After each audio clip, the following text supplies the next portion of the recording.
Okay, let's just dive right into this explainer and unpack the hidden financial mechanics behind what is literally shaping up to be the largest initial public offering in human history. We're looking at a completely fascinating breakdown of the impending SpaceX IPO today, and the material we're examining makes a super compelling and honestly kind of alarming argument about how modern financial markets actually operate behind the scenes. Right off the bat, the source highlights this totally unprecedented target valuation of $1.75 trillion. To put that astronomical number into perspective, this valuation makes the company worth more than every single American defense contractor combined. Just think about that for a second. We're talking about a market cap bigger than Coca-Cola, McDonald's, Disney, Nike, and Starbucks, all put together. It's an absolutely massive figure that immediately begs a few questions. Which brings us to the central question of this whole explainer. Who exactly is funding this massive valuation and buying a company reportedly losing $5 billion a year? Well, the answer might actually be sitting in your passive retirement accounts right now. Because, whether you like it or not, your index funds are about to become the biggest buyers of this stock. Section 1, the biggest IPO in history. Moving on to Section 2, inside 3 SpaceX businesses. So, to justify a nearly $2 trillion valuation, a company has to be exactly what the public believes it to be, right? But as the analysis peels back the layers here, the reality is that this isn't just a rocket company. It's actually 3 distinct, kind of conflicting businesses all stacked together under one massive corporate umbrella. When we look at how the company actually brings in cash, the public-facing rocket division isn't even the primary financial driver. Starlink brings in the lion's share at 61%, rockets make up just 25%, and xAI, along with other ventures, make up the remaining 14%. Let's break down each of these 3 components. Take xAI, for example. The source describes this as a severe cash drain, literally burning over $1 billion a month.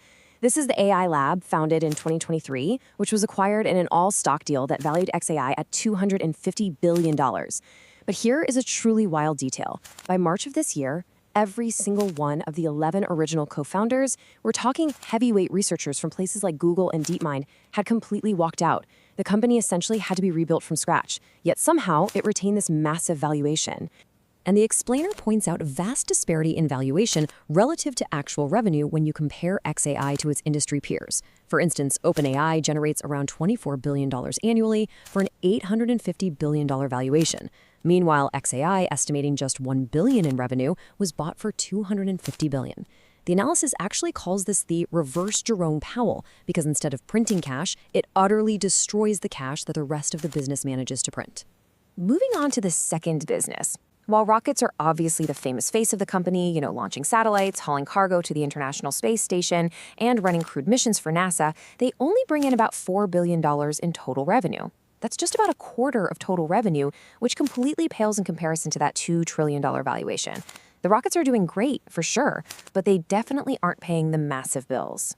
Which leads us to the third business. The analysis highlights Starlink as the true crown jewel of the entire operation.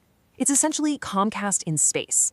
It's this rapidly scaling telecom giant with over 10 million active subscribers spread across 150 countries. And it's not just for homes either. They've got maritime versions for yachts, aviation versions for commercial airlines, and even a classified defense version called Starshield for the Pentagon. Now, what's really interesting here is the accelerating efficiency happening behind the scenes. In just 2 years, Starlink expanded its profit margins by over 20 points, jumping from 41% up to 63%. It is an absolute cash-printing machine, bringing in an estimated $11.4 billion in revenue for 2025 alone. Section 3, the consolidated profit problem. Okay, let's see what happens when you smash these wildly different operational realities onto a single balance sheet. This is where the core financial friction of the entire IPO truly reveals itself. The source argues that when you consolidate these operations, xAI's massive AI infrastructure costs completely wipe out the incredibly successful operating businesses.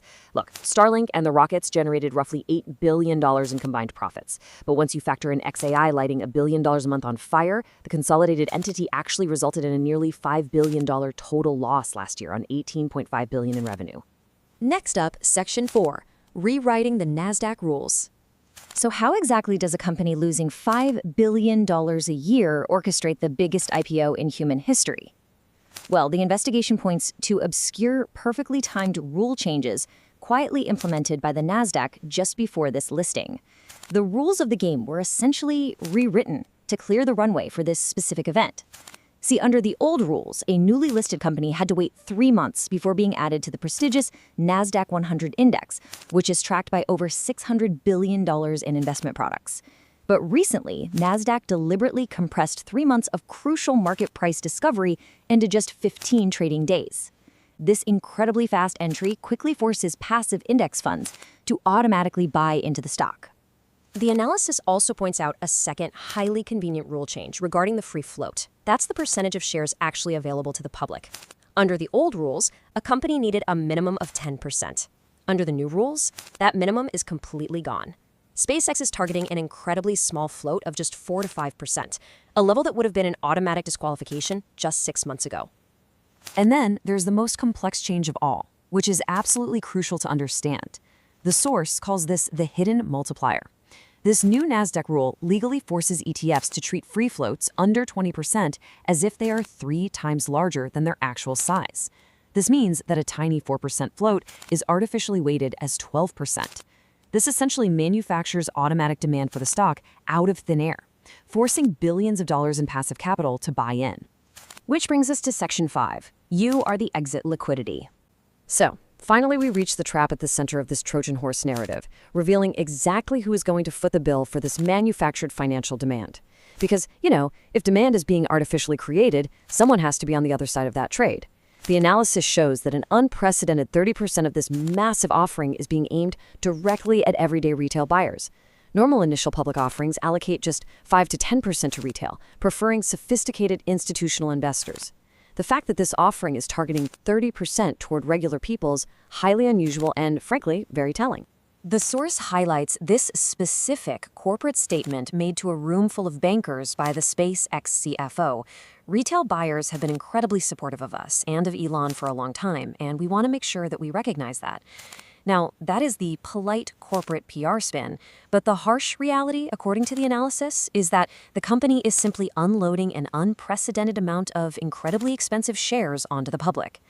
It all boils down to a pretty stark conclusion. The buyers and sellers don't show up at the same time. Early insiders sitting on low-cost shares get to unlock their wealth later, while passive funds and retail buyers, meaning your retirement account, are forced to absorb the shares early at peak valuation. As this blunt quote summarizes perfectly, your 401k is the exit liquidity. Passive investing was sold to everyone as the triumph of common sense over Wall Street stock pickers. Low fees, easy diversification.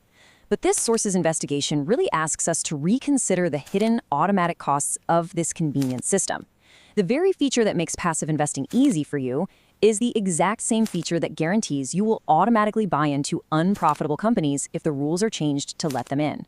It certainly leaves you wondering, are the mechanics of your set-it-and-forget-it index funds silently forcing you to buy unprofitable companies? What else is hiding inside those funds?